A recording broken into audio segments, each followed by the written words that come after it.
Assalamualaikum warahmatullahi wabarakatuh. Di sini saya akan menjelaskan tentang metode praktikum. Perkenalkan, nama saya Rahma Eka Nur Fauzia dari kelas 2C, NIM 202215101129.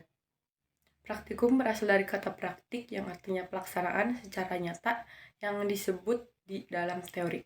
Sedangkan praktikum adalah bagian dari pengajaran yang bertujuan agar siswa mendapatkan kesempatan untuk menguji dan melaksanakan di keadaan nyata apa yang diperoleh dari teori dan pelajaran praktik. Metode praktikum adalah cara penyajian pelajaran kepada siswa untuk melakukan percobaan dengan mengalami dan membuktikan sesuatu yang dipelajari. Ada juga definisi lain bahwa metode praktikum adalah salah satu cara penyajian yang disusun aktif untuk mengalami dan membuktikan sendiri tentang apa yang dipelajarinya.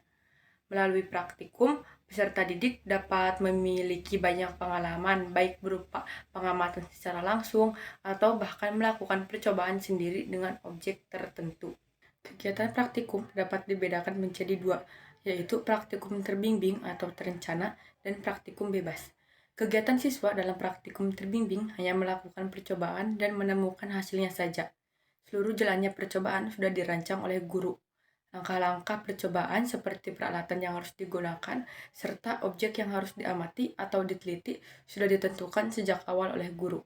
Sedangkan kegiatan siswa dalam praktikum bebas lebih banyak dituntut untuk berpikir mandiri, bagaimana merangkai alat percobaan, melakukan percobaan, dan memecahkan masalah. Guru hanya memberikan permasalahan dan objek yang harus diamati atau diteliti oleh siswa. Pada proses pelaksanaan praktikum dalam proses pembelajaran, ada langkah-langkah yang perlu dilakukan agar hasil yang diharapkan dapat tercapai dengan baik. Ada 3 langkah utama yang perlu dilakukan, yaitu langkah persiapan, langkah pelaksanaan, dan tindak lanjut metode praktikum. Langkah persiapan diperlukan untuk memperkecil kelemahan-kelemahan atau kegagalan-kegagalan yang dapat muncul.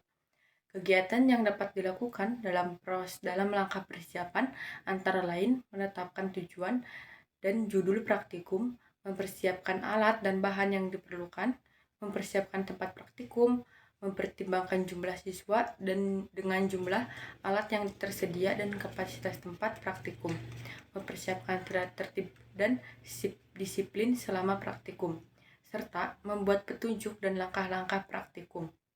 Pada langkah pelaksanaan praktikum, siswa melakukan kegiatan praktikum sesuai dengan petunjuk dan langkah-langkah yang telah dibuat pada tahap persiapan praktikum.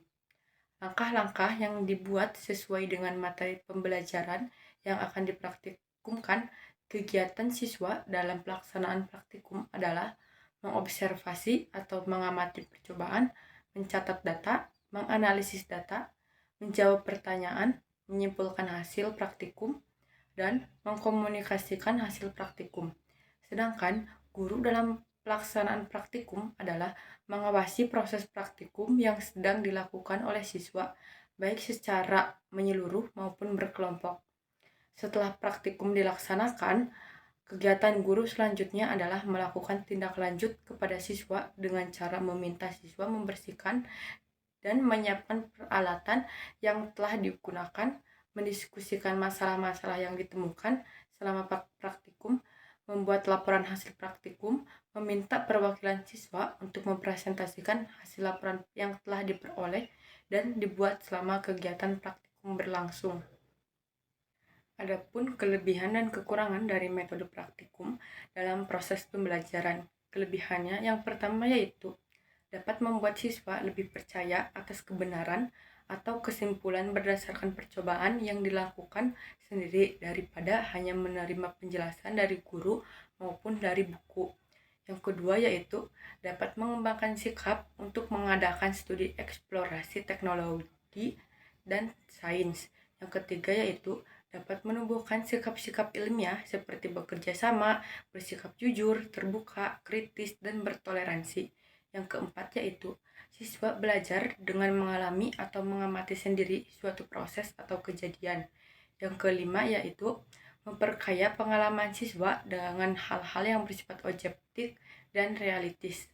Yang keenam yaitu mengembangkan sikap berpikir ilmiah.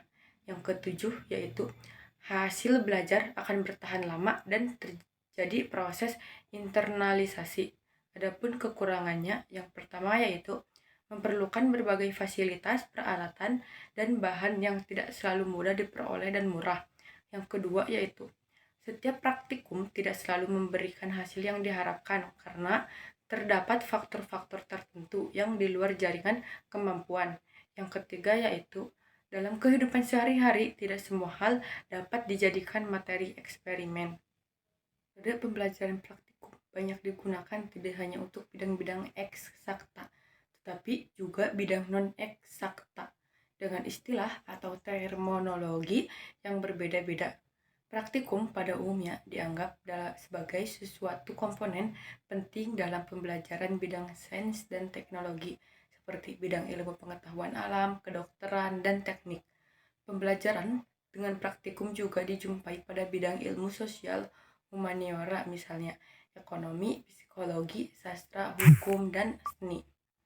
Penggunaan metode praktikum ini mempunyai tujuan agar peserta didik mampu mencari dan menemukan sendiri berbagai jawaban atas persoalan-persoalan yang dihadapinya dengan mengadakan percobaan sendiri. Peserta didik juga dapat terlatih dalam cara berpikir yang ilmiah, scientific thinking, dengan eksperimen peserta didik menemukan bukti kebenaran dari teori sesuatu yang sedang dipelajarinya. Sekian penjelasan dari metode praktikum dari saya. Kurang lebihnya mohon maaf. Wassalamualaikum warahmatullahi wabarakatuh.